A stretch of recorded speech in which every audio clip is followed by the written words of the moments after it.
Hi friends, आप सभी का स्वागत है सिविल सर्विसेज का अड्डा में। हम लोग जो बिहार स्पेशल बिहार ऑब्जेक्टिव का जो सीरीज चला रहे थे, ठीक है, इम्तियाज़ अहमद का, उसी के तहत आज ये फोर्थ सीरीज में लेके आया हूँ। और आज का जो चैप्टर है वो है मौर्य के बाद बिहार, यानी मौर्योत्तर बिहार, यानी पोस्ट मॉडर्न पीरियड। ठीक है, मौर्य वंश के बाद कौन सा वंश आया था, मगध में किस वंश ने शासन किया, ठीक है, उसकी राजधानी क्या थी, ठीक है, ये सब हम लोग चीज़ें देखेंगे। ठीक है, चलिए, इसका पीडीएफ आपको फ्री ऑफ कॉस्ट, ठीक है, हमारे टेलीग्राम चैनल सिविल सर्विसेज का अड्डा से मिल जाएगा। ठीक है, बहुत सारे लोग क्या करते हैं कि पीडीएफ को कंपाइल करके मोजो ऐप में बेचने की कोशिश करते हैं। ठीक है, ऐसा कुछ यहाँ पर नहीं होता है। ठीक है, आपको फ्री ऑफ कॉस्ट यहाँ पर पीडीएफ मिल जाएगा, आप लोग प्रैक्टिस करने के लिए वहाँ से डाउनलोड कर सकते हो। ठीक है, चलिए, सिविल सर्विसेज का अड्डा हमारे टेलीग्राम चैनल का नाम है। Here the first question for you. मैंने आंसर को काफ़ी यहाँ पर हाइड कर दिया है वाइट कलर से। ठीक है, बाद में मैं इसको रिवील कर दूंगा। ठीक है, चलिए, फर्स्ट क्वेश्चन क्या है, मौर्य साम्राज्य के उपरांत मगध पर किस वंश का शासन स्थापित हुआ था। तो मौर्य साम्राज्य के बाद जो वंश स्थापित हुआ था मगध में, उसका नाम था शुंग वंश। ठीक है, इसका कार्यकाल 185 ईस्वी से लेकर ईसा पूर्व से लेकर 75 ईसा पूर्व तक था। ठीक है, ऑप्शन नंबर बी हो जाएगा हमारा फर्स्ट का। नेक्स्ट क्या है, शुंग वंश का संस्थापक कौन था। शुंग वंश का जो संस्थापक था, ठीक है, वो हमारे पुष्यमित्र शुंग थे। ठीक है, ये इनका जो कार्यकाल था वो 185 ईसा पूर्व से लेकर 149 ईसा पूर्व तक था। ठीक है, चलिए, ऑप्शन नंबर ए हो जाएगा सेकंड का। नेक्स्ट क्या है, किस शुंग शासक ने पाटलिपुत्र में स्थित कोकटराम विहार को 3 बार नष्ट करवाने का प्रयत्न किया था। ठीक है, तो चूंकि कोकटराम विहार जो था ये बौद्ध धर्म से रिलेटेड था। ठीक है, और हमारे पुष्यमित्र शुंग साहब जो थे, ठीक है, ये ब्राह्मण धर्म का पुनरुद्धार करना चाहते थे।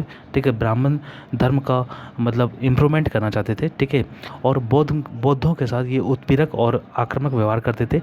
इसलिए जो कोकटराम विहार था, उसको उन्होंने 3 बार नष्ट करवाने का प्रयत्न किया था। ठीक है, फिलहाल थर्ड का जो आंसर हो जाएगा वो ऑप्शन नंबर सी हो जाएगा। ठीक है, चलिए, आप यहाँ पे आंसर देख सकते हो। ठीक है, चलिए, नेक्स्ट क्वेश्चन देखते हैं। पाटलिपुत्र पर यवन डेमेट्रियस का आक्रमण किस वंश के शासन के समय हुआ था। तो यवन डेमेट्रियस का जो आक्रमण हुआ था पाटलिपुत्र पर, ये शुंग वंश के टाइम हुआ था। ऑप्शन नंबर डी हो जाएगा। ठीक है, नेक्स्ट क्या है, पाटलिपुत्र पर डेमेट्रियस का आक्रमण, ठीक है, कब हुआ था। तो चूँकि आपको पता होगा कि जो शुंग वंश का जो कार्यकाल था वो 185 ईसा पूर्व से लेकर, ठीक है, 35 ईसा पूर्व तक था। ठीक है, तो इसलिए डेमेट्रियस का जो आक्रमण हुआ था पाटलिपुत्र पर वो यवन था। ठीक है, यवन डेमेट्रियस था। ठीक है, इसका जो आक्रमण हुआ था ये 185 ईसा पूर्व हुआ था। आप लोग 185 ईस्वी लगा के मत आ जाना। ठीक है, 185 ईसा पूर्व होगा। ठीक है, ऑप्शन नंबर ए होगा। नेक्स्ट क्या है, मगध में प्रथम ब्राह्मण राज स्थापित किसने किया था। आप सभी को पता होगा कि मैंने पहले ही बता दिया है कि पुष्यमित्र शुंग जो थे वो ब्राह्मण राज को स्थापित किए थे, ब्राह्मण साम्राज्य को स्थापित किए थे, और इसको पुनरुद्धार करना चाहते थे। ठीक है, मतलब इसका इम्प्रूवमेंट करना चाहते थे। ठीक है, तो इस प्रकार ब्राह्मण राज्य जो मगध में स्थापित किया था वो थे पुष्यमित्र शुंग ने। ठीक है, ऑप्शन नंबर सी हो जाएगा हमारा। नेक्स्ट क्या है, शुंग वंश के पतन के बाद मगध पर किस वंश का शासन स्थापित हुआ था। तो शुंग वंश के बाद जो वंश आया था उसका नाम था कण्व वंश। ठीक है, इस बारे में हम लोग डिटेल्स में आगे पढ़ेंगे, आगे को बहुत सारे क्वेश्चन आने वाले हैं इससे रिलेटेड। ठीक है, फिलहाल यहाँ पर कौन सा वंश आया था शुंग के बाद, वो होगा कण्व वंश। ठीक है, ऑप्शन नंबर सी हो जाएगा। नेक्स्ट क्या हमारा, Here the 8 question for you. Kanva वंश का संस्थापक कौन था। तो कण्व वंश का जो संस्थापक था वो वसुदेव था। ठीक है, ऑप्शन नंबर डी हो जाएगा। ठीक है, चलिए, जो शुंग वंश के जो अंतिम शासक थे, ठीक है, देवभूति, ठीक है, उनकी हत्या कर उनके जो सचिव थे वसुदेव ने मगध में कण्व वंश की स्थापना की थी। ठीक है, इसलिए 8 का जो क्वेश्चन हो जाएगा, 8 का जो आंसर हो जाएगा वो ऑप्शन नंबर डी हो जाएगा। ठीक है, कण्व वंश की सत्ता समाप्त की। ठीक है, तो कण्व वंश की सत्ता समाप्त किसने कर दी थी। तो आंध्र सातवाहनों ने कण्व वंश की सत्ता समाप्त कर दी थी। ठीक है, ऑप्शन नंबर ए हो जाएगा हमारा। ठीक है, चलिए, नेक्स्ट देखते हैं हम लोग। नेक्स्ट है, कण्व वंश के उपरांत पाटलिपुत्र पर कुछ समय के लिए किस वंश के राजाओं ने शासन किया था। ठीक है, तो कण्व वंश के उपरांत पाटलिपुत्र पर कुछ समय के लिए जो शासन किया था वो मित्र वंश के लोग थे। ठीक है, ऑप्शन नंबर बी हो जाएगा। फिलहाल कण्व वंश की सत्ता समाप्त की थी आंध्र सातवाहनों ने, लेकिन उसके बाद कुछ समय के लिए, ठीक है, मित्र वंश ने मगध पर शासन किया था। ठीक है, पाटलिपुत्र पर शासन किया था। ठीक है, ऑप्शन नंबर बी हो जाएगा हमारा, मित्र वंश। ठीक है, नेक्स्ट क्वेश्चन देख लेते हैं हम लोग। शुंग कला के उत्कृष्ट नमूने बिहार के किस स्थान से प्राप्त होते हैं। तो शुंग कला के उत्कृष्ट जो नमूने प्राप्त होते हैं वो हमें बोध गया से प्राप्त होते हैं। ठीक है, फ्रेंड्स, क्या है कि सभी वंश से संबंधित जो भी स्थापत्य कला के नमूने कहाँ कहाँ से मिलते हैं वो सब की जानकारी आप लोग को होनी चाहिए। ठीक है, फिलहाल शुंग वंश की बात की जा रही है तो शुंग कला से जो भी उत्कृष्ट नमूने मिलते हैं कला के, ठीक है, वो बोधगया से मिलते हैं। ऑप्शन नंबर सी हो जाएगा।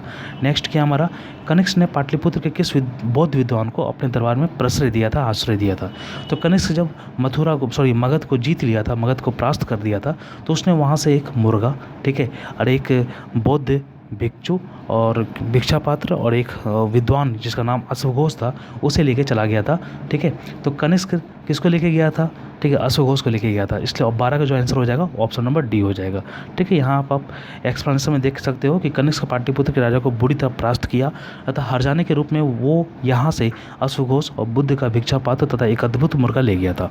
ठीक है, नेक्स्ट क्या हमारा, मगध पर शासन करने वाले राजवंश का, ठीक है, जो सही क्रम क्या है? तो आप सभी को पता होगा कि मगध पर जो प्रथम जो वंश शासन किया था वो हरेक वंश था। ठीक है, हरेक वंश के बाद शिशुनाग वंश आया था और शिशुनाग वंश के बाद नंद वंश आया था, नंद वंश के बाद मौर्य वंश आया था, मौर्य वंश के बाद शुंग वंश आया था, शुंग वंश के बाद कण्व वंश आया था। ठीक है, इस प्रकार ये क्रम आपको याद होना चाहिए। ठीक है, ऑप्शन नंबर सी यहाँ पर हो जाएगा 13 का। ठीक है, चलिए नेक्स्ट देखते हैं, शुंग वंश की राजधानी क्या थी? तो शुंग वंश की जो राजधानी थी वो पाटलिपुत्र थी। ठीक है, ऑप्शन नंबर डी हो जाएगा हमारा। नेक्स्ट क्या है, कण्व वंश की राजधानी क्या थी? तो कण्व वंश जो कि शुंग वंश के बाद ही आया था। ठीक है, इसकी स्थापना वसुदेव ने की थी, तो इसकी राजधानी जो थी वो भी पाटलिपुत्र ही थी। ऑप्शन नंबर बी हो जाएगा हमारा। नेक्स्ट क्या है, कलिंग शासक खारवेल ने मगध पर आक्रमण किया था। तो कलिंग शासक खारवेल ने मगध पर जो आक्रमण किया था वो प्रथम शताब्दी ईसा पूर्व के अंत में किया था। ऑप्शन नंबर ए हो जाएगा हमारा। ठीक है, चलिए here the 17th question for you. ठीक है, कलिंग नरेश खारवेल ने कहाँ से कीमती उपहार प्राप्त किया था? तो कलिंग नरेश जो खारवेल था, ठीक है, वो अंग एवं मगध से कीमती उपहार प्राप्त किया था। ऑप्शन नंबर ए हो जाएगा। ठीक है, नेक्स्ट क्या है, कुषाण साम्राज्य के पतन के उपरांत संभवतः मगध पर शासन किसका रहा था? तो जब कुषाण साम्राज्य भी का पतन हो गया था, जो कि कुषाण साम्राज्य ने मगध को परास्त कर दिया था। ठीक है, तो कुषाण साम्राज्य का भी जब पतन हो गया था तो उसके उपरांत मगध पर किसका शासन रहा था? तो उसके उपरांत, ठीक है, संभवतः लिच्छवियों का शासन था। ठीक है, इसमें कुछ मतलब डिस्प्यूट भी है, कुछ लोग बोलते हैं कि शक मुरंडो का नियंत्रण था, लेकिन फिलहाल यहाँ पर लिच्छवियों का शासन था, ऐसा बात की जा रही है। ऑप्शन नंबर बी हो जाएगा। ठीक है, यानी कनिष्क के बाद मगध पर जो शासन रहा था वो लिच्छवियों का रहा था। ठीक है, नेक्स्ट क्वेश्चन देख लेते हैं हम लोग। ठीक है, चलिए नेक्स्ट क्वेश्चन क्या है कि गार्गी संहिता में पाटलिपुत्र पर, ठीक है, यवनों के आक्रमण का उल्लेख हमको मिलता है। ठीक है, यह आक्रमण किसके शासनकाल में हुआ था? तो ये जो आक्रमण हुआ था ये पुष्यमित्र शुंग के शासनकाल में हुआ था। ठीक है, यहाँ से आप लोग को एक क्वेश्चन और आप लोग यहाँ से सॉर्ट आउट कर सकते हो कि यवनों के आक्रमण, ठीक है, पाटलिपुत्र पर जो यवनों का आक्रमण हुआ था वो किस संहिता में मिलता है? तो वो गार्गी संहिता में मिलता है। ठीक है, और किसके शासनकाल में हुआ था? तो पुष्यमित्र शुंग के टाइम हुआ था। ऑप्शन नंबर डी हो जाएगा। नेक्स्ट क्या है, सुप्रसिद्ध बौद्ध विद्वान अश्वघोष को प्रसिद्ध देने वाला शासक कौन था? तो आप सभी को पता है कि कनिष्क जो थे वो मगध से अश्वघोष को लेकर चले गए थे। ठीक है, ये एक बौद्ध विद्वान थे। ठीक है, ऑप्शन नंबर बी हो जाएगा हमारा। ठीक है, तो फ्रेंड्स ये हमारा क्वेश्चन था। ठीक है, जो भी मौर्योत्तर बिहार से जो भी क्वेश्चन बन सकते थे उसे मैंने यहाँ पर काफ़ी अच्छे से डिस्कस किया है और संभवतः मैंने ये कोशिश की है कि एक स्टोरी के टाइप से आप लोगों को समझाया जा सके।